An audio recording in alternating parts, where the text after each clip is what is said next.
오늘 말씀은 이 유다의 세 왕 이야기인데 그 세 왕은 이제 마지막 유다의 왕들의 이름을 지금 열거하고 있어요. 여호와김, 그리고 시디기야라고 하는 이 세 왕은 바로 이 남유다 왕의 마지막 왕들의 이름이에요. 근데 오늘 이 말씀을 잘 보면 이 왕들이 결국에는 이 똑같이 이 타락한 모습을 그대로 드러내고 있는 거죠. 하나님이 그 왕들을 이 사실은 모두가 다윗의 자손들이잖아요. 그래서 다윗의 자손대로 그 왕위가 하나님 앞에 영원한 왕위로 주셨는데도 불구하고 그들은 멸망할 수밖에 없는 그들의 죄값으로 아주 당연하게 그러니까 그렇게 치를 수밖에 없는 그런 삶을 또는 그 왕국의 이 심판을 받을 수밖에 없는 그런 상황까지 나간 거죠. 구약과 신약의 가장 큰 차이가 뭘까라고 생각해 보면 구약은요 그 죄의 값을 죄를 지은 자가 반드시 치러야 되는 거예요. 그러니까 우리가 예를 들면 죄졌다라고 하면은 이게 어떤 것과 관련되어 있냐면 경제적인 손해와 연결이 돼 있어요. 그러니까 반드시 그 죄를 지은 것만큼의 이 제물을 드려야 되는 거예요. 그래서 그 제물을 드리는 것이 생각하기에는 예를 들면 소 한 마리 값이 내는 거예요. 양 한 마리 값을 치르는 거예요. 너무 없는 사람들은 비둘기나 또는 그 곡식을 드릴 수도 있지만은 결국 그것도 없는 자에게는 굉장히 큰 경제적인 손해죠. 왜 그런 거냐? 이 죄는 반드시 죄값이라는 것을 치러야 된다는 거예요. 근데 이 죄값도요 어떤 의미가 있냐면 또 구약에서는 그 죄가 쌓여요. 그러니까 그 조상의 죄까지 쌓이는 것처럼 그렇게 보여요.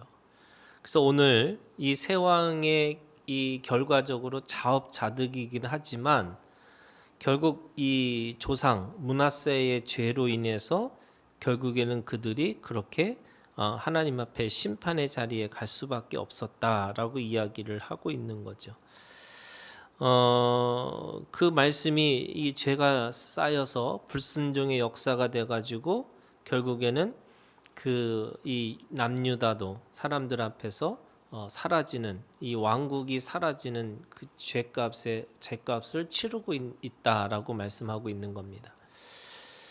그럼 이 구약은 그렇다면 신약은요? 신약은 다른 거죠. 이게 신약은 완전히 다른 문법, 다른 규칙을 갖게 돼 있어요. 그래서 이 유대교와 기독교는 사실은 하늘과 땅 차이가 있는 거예요. 사람들이 구약을 공부하다 보니까 이게 유대교가 더 원조고 더 좋은 게 아닌가라고 생각하는 사람들이 있는데 사실은 처음 먹은 포도주보다 나중에 나온 포도주가 더 좋은 것처럼 이 신약이라고 하는 것은 구약의 예표고 그 구약이 예표가 되어서 신약을 드러내는 거고 그리고 그 예표는 바로 예수 그리스도를 통해서 이 완전히 다른 이 우리의 이 상황이 되었다라고 얘기하는 거예요. 가장 중요한 건 뭐냐? 이 죄값을 이미 치렀다는 거예요. 그러니까 죄를 지을 때마다 구약은 이게 얼마짜리, 이 얼마짜리를 내가 제사를 지내야 되나라고 그 죄에 대해서 스스로 그거를 치르려고 하는 것이 있다면 신약에서는 예수 그리스도가 그 십자가에 죽으신 그 보혈 피 흘림이 과거의 죄, 현재의 죄, 미래의 죄 모든 죄까지 다 덮으시고 씻으시고 기억하지 않겠다고 말씀하시는 거예요. 그러니까 다윗에게 주신 약속이 그 어디로 이 보이는 왕국으로서는 멸망했지만 그 다윗의 자손 예수 그리스도를 통해서 영원한 왕이, 그러니까 영원한 하나님의 나라를 성취하셨는데, 그 성취는 결국 사람의 노력과 사람의 열심으로 이루어지는 것이 아니고, 또는 사람이 가지고 있는 자신의 그 대가를 지불하는 것을 통해서 이루어지는 것이 아니고, 하나님의 은혜로 그것이 모든 것이 되어진 거구나라는 것을 깨닫는 거예요. 그래서 우리가 가지고 있는 이 구약은, 이 구약에서는 죄질 때마다 죄값을 치르는 거잖아요. 그런데 우리는 예수 그리스도를 통해서 이미 치렀다는 것을 깨닫는 거고, 그래서 죄가 쌓이는 역사가 아니고 우리는 은혜가 쌓이는 역사예요. 그래서 우리가 믿음의 이 연륜이 깊어지면 깊어질수록 내가 죄가 더 많아지는 인생이 아니고 은혜를 기억하고 살아가는 거예요. 그래서 우리가 뒤를 돌아보라라고 할 때, 그 뒤를 돌아볼 때마다 우리가 어떤 걸 기억해야 되냐면 하나님이 주신 은혜를 기억하는 거예요. 그래서 은혜가 깊어지고 넓어지고 높아지는 거죠. 하나님의 그 은혜를 내가 살면 살수록, 이 시간이 지나면 지날수록 깨닫고 내가 그 온전히 그런 걸 더 깊이 경험하고 살아가는 거죠. 그렇지만 구약은 그렇지 않은 거예요.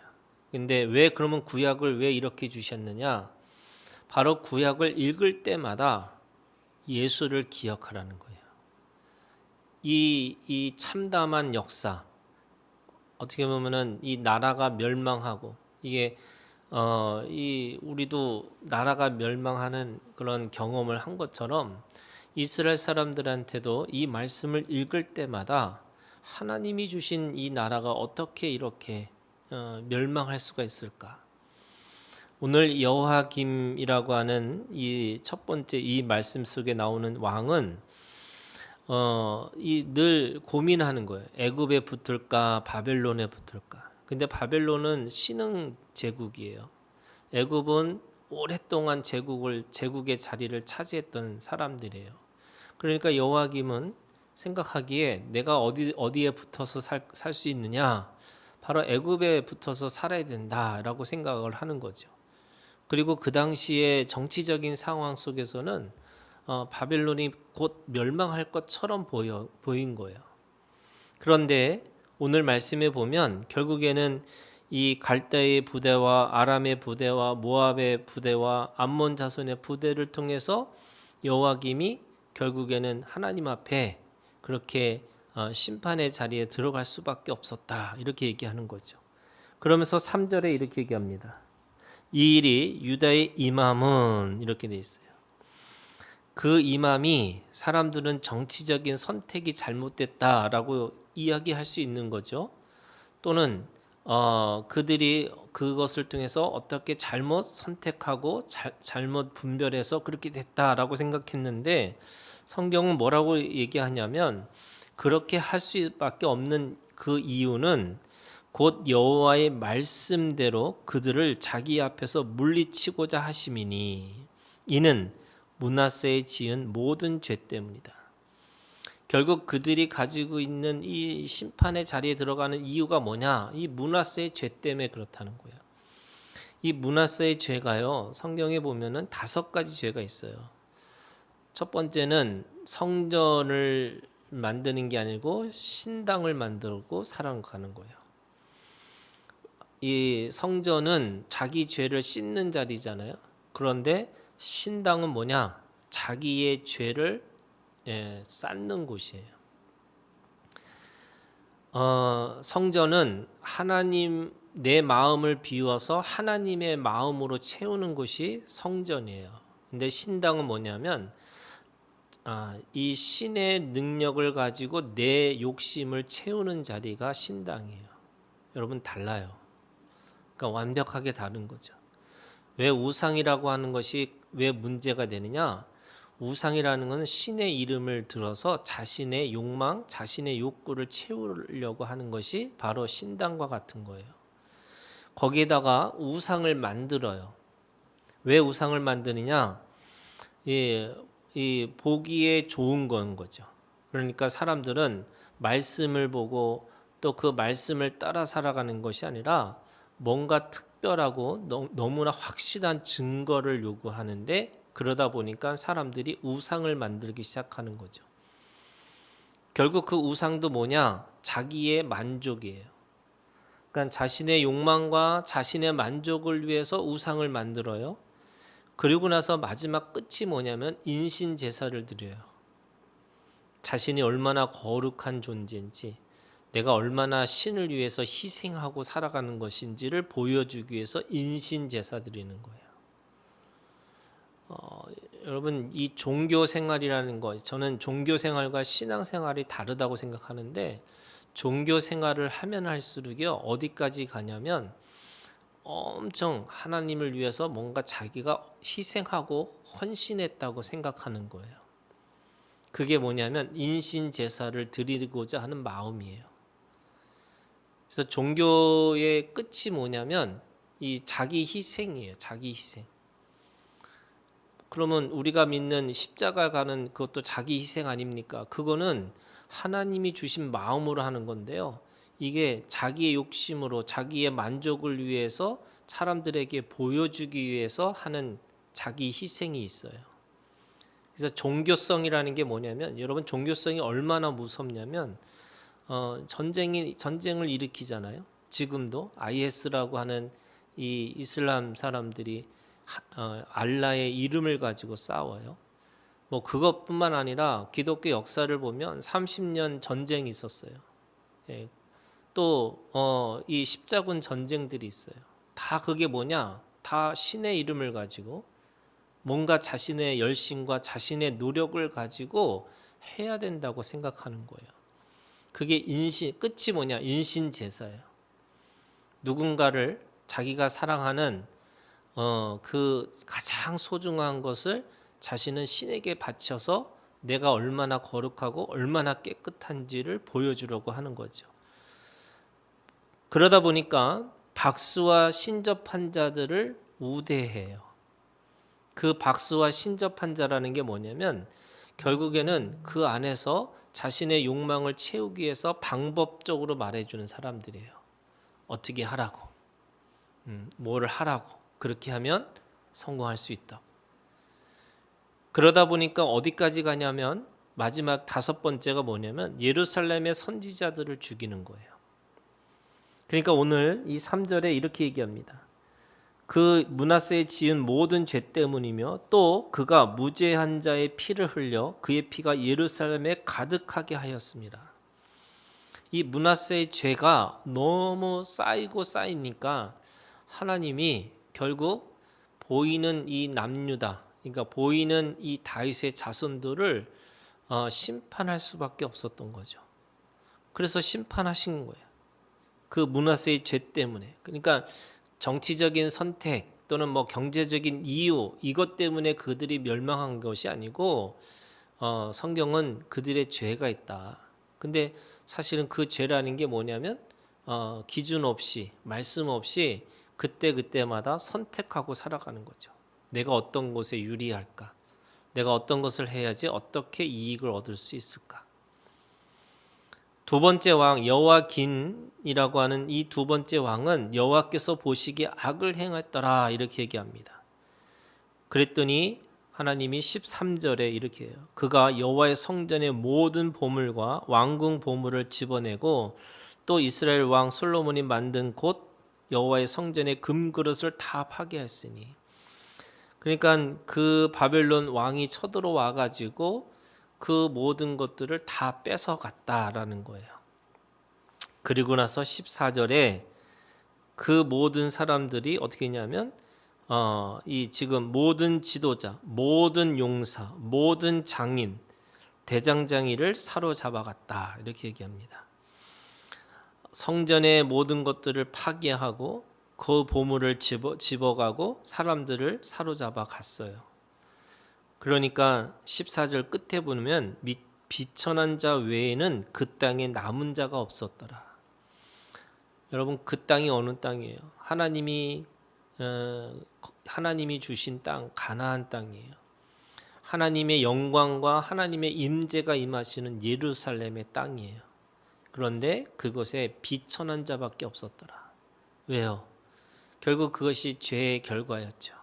그 비천함이 이 모욕과 수치가 어디서 오는 거냐? 그 죄 때문에 그렇게 올 수밖에 없었다. 이렇게 말씀하세요.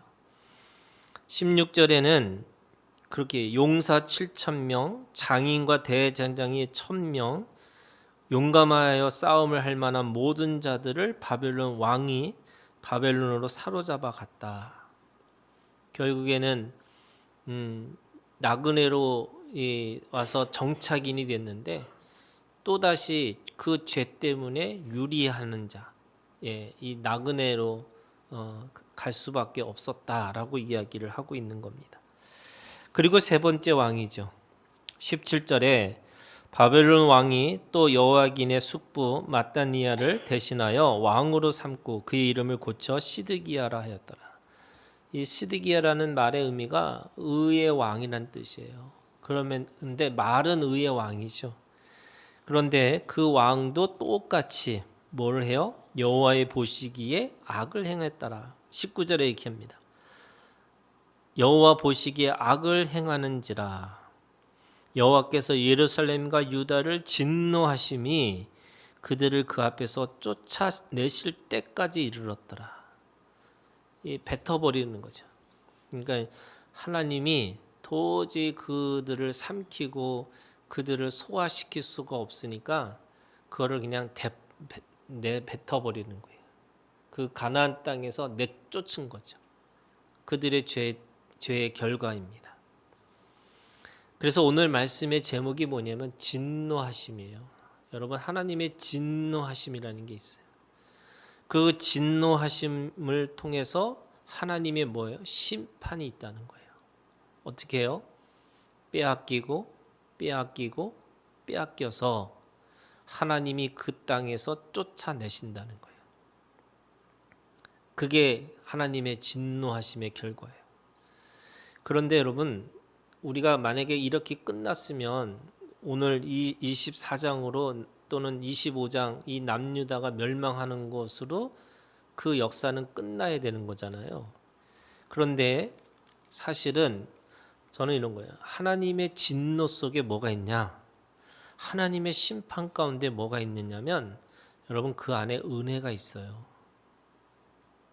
저는 이게 오늘 우리가 봐야 되는 거예요.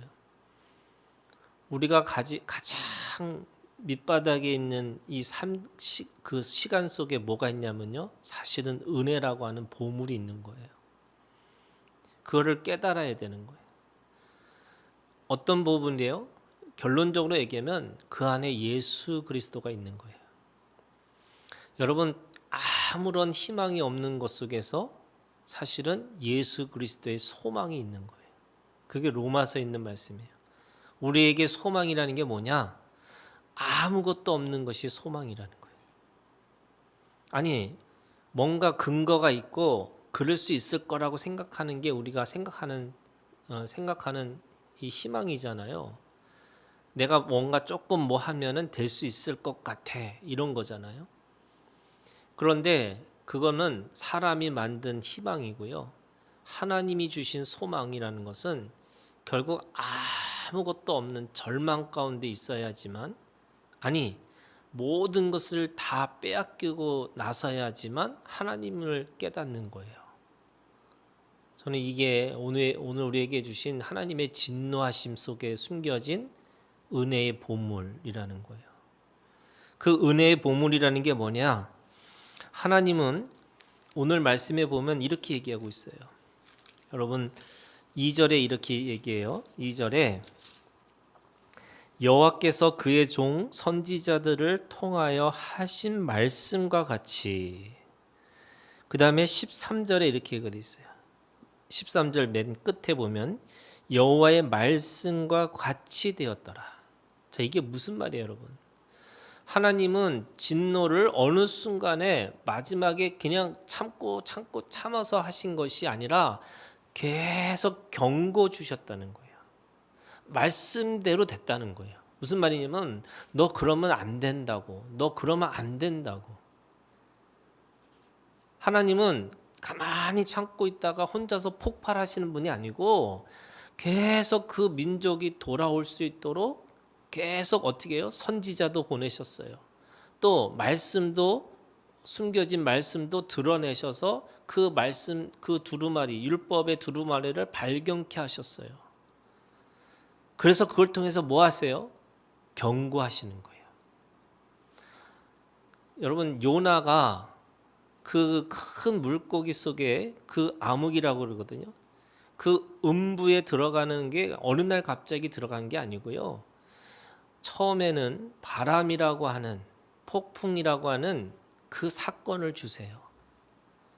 거기에다가 또 그들이 함께 모여서 누군가가 왜 그런지에 그래서 사람을 통해서 그걸 통해서 미리 말씀하세요.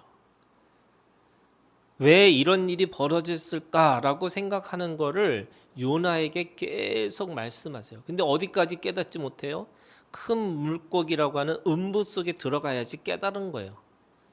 여러분 그 요나서의 가장 중요한 게 뭐냐면 큰 물고기 속에 음부 속에서 깨달았다는 거예요. 그렇게 깨닫고 나니까 부활하는 거예요. 그러면 이 요나는 하나님의 말씀을 듣고 이 느느웨 성으로 가야 되는데 그 성경에 보면 내려가고 내려가요. 이 내려간다는 게 뭐예요? 하나님의 진노하심과 하나님의 심판의 자리예요. 어디까지 내려갔냐? 큰 물고기 속에 있는 음부까지 내려가요. 그런데 거기서 깨달은 거죠. 뭐예요? 그게 은혜의 보물이잖아요. 그 안에서 은혜의 보물을 찾는 거예요. 제일 불쌍한 사람들은요, 이런 거예요. 가장 힘들 때 예수를 기억하지 못하는 자예요. 가장 절망의 시간 속에서 진짜 소망을 품지 못하는 사람이 제일 불행한 사람이죠. 남유다에 하나님께서 그 남유다를 멸망시키시면서 하나님은 계속 말씀하셨어요. 선지자들 보내셨어요. 그런데 오히려 그 왕들은 선지자를 쳐서 죽이고요. 하나님의 말씀을 기억하지 않고 거꾸로 말씀대로 살아가는 게 아니라 말씀을 불순종하고 살아가요. 여러분 하나님이 모든 사건을 뭐 하라고 주시는 거예요? 나를 고치라고 주시는 거고 예수를 기억하라고 주신 거예요. 그게 오늘 우리에게 믿음이에요. 내가 무슨 죄가 있기 때문에가 아니라 예수님을 기억해야 되는 거구나. 이게 첫 번째 진노하심 속에 있는 우리가 해야 될 일이에요. 두 번째는요. 여러분 그 진노하는 자에게 누굴 두셨냐면 오늘 말씀해 보니까 비천한 자를 두셨다는 거예요. 14절에 비천한 자 외에는 그 땅에 남은 자가 없었더라. 이게 뭐예요? 여러분 하나님은 남겨두셔요. 반드시 하나님은 그래서 그 이 렘넌트라고 하는 거거든요. 남은 자의 사상이 있어요. 하나님은 다 없애지 않으세요. 다시 말해서 우리가 이 옛날에 씨를 심기 위해서 그 마지막 종자를 두시잖아요. 종자까지 먹으면 이 1년을 우리는 기다려도 아무 소용이 없잖아요. 그러니까 이 농부들이 아무리 배가 고파도 종자는 남겨두는 거죠. 그걸 심어야지만 다시 열매를 맺을 수 있으니까. 하나님도 하나님의 사랑이 뭐냐? 하나님의 진노라는 거는 더 이상 돌아보지 않겠고 하나님이 그 반드시 심판하시겠다고 하시지만 결국에 뭐냐면 남은 자를 두셨다는 거예요. 그럼 남은 자가 누구예요? 비천한 자들이에요. 그럼 그 비천한 자들은 뭐냐면 여러분 그 당시에 비천한 자로 남을 수밖에 없는 그들이 있지만 결국 그들은 여전히 그곳에서 살 수 있는 자들이 됐어요. 그래서 그들을 통해서 다시 돌아오는 길이 열리는 거죠. 그 남은 자들이 누구예요? 바로 마음이 가난한 자고 의에 목마른 자들이고 그 진리를 추구하려고 하는 자들이에요. 여러분 심판에서 내가 그 안에 하나님의 진리가 무엇인지 그리고 진실이 무엇인지 그래서 그 진리와 진실을 갈급하고 목마름 때문에 결국 그 속에서 하나님이 그들을 남은 자를 통해서 구원의 역사를 다시 쓰시겠다는 거예요. 그래서 그들을 통해서 어떻게 해요? 남유다 멸망했어요. 그런데 그래서 멸망하고 나서 이 신약과 구약 사이의 중간기라고 하는 이 400년의 암흑의 시간이 있어요. 그러면 그것이 끝난 거냐? 끝난 게 아니죠. 마태복음 1장에 보고 누가복음 3장인가요? 그 족보에 보면 면면이 하나님의 사람들이 누구를 낳고 누구를 낳고 누구를 낳아서 마지막에 누구를 낳냐면 예수 그리스도를 낳는 것까지. 그 400년에 누가 남은 거냐면 그 하나님께서 그는 그 비천한 자들을 남겨두셔서 그들을 계속 낳게 하셔서 어디까지 낳게 하셨냐면 바로 예수 그리스도가 오시기까지 낳게 한 거예요. 우리에게 가지고 있는 마지막 남은 그 구원의 시작은 어디서 있는 거냐? 여러분, 목마름과 내가 그것에 대한 사모함과 또 그것에 대해서 내가 하나님 앞에 갈급함이 있어야 되는 거죠. 그래서 그 진노하심 속에서도 살아남는 자들이 되는 거예요. 마지막으로 여러분, 이 진노하심이라는 속에 어떤 사람은 멸망하고 사는 거예요. 근데 어떤 진노하심의 사람 속에는 어떤 사람은 그 안에서 참된 소망을 가지고 살아가는 거예요. 성경은요, 완전히 반대 정신으로 얘기해요. 진짜 가난한 자가 부유한 자라고요. 자신이 가장 무지하다고 깨닫는 사람이 가장 지혜로운 자라고요. 세상은 더 많이 배워야지 지혜롭다 생각해요. 그래서 비교하고 경쟁해서 누군가를 이겨야지 더 지혜롭다라고 생각해요. 그런데 성경은 우리한테 성경에서 말하는 참된 생명의 지혜는 누가 더 없느냐는 거예요.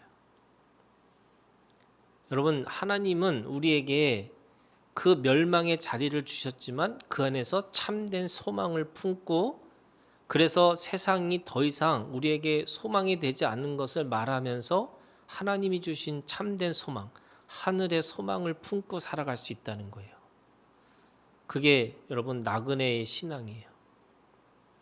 내가 이곳에다가 성을 쌓고 살아가는 게 아니고요. 내가 장막 생활하는 거예요.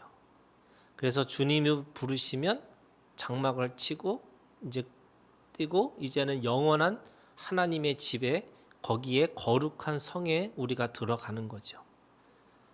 그래서 이것은 다 지나가는 거예요. 그 지나가는 것에 우리의 마음을 빼앗기고 우리가 그것에 아파하고 슬퍼하고 절망할 필요가 없는 거죠. 오늘도 여러분 하나님의 진노하심이 있어요.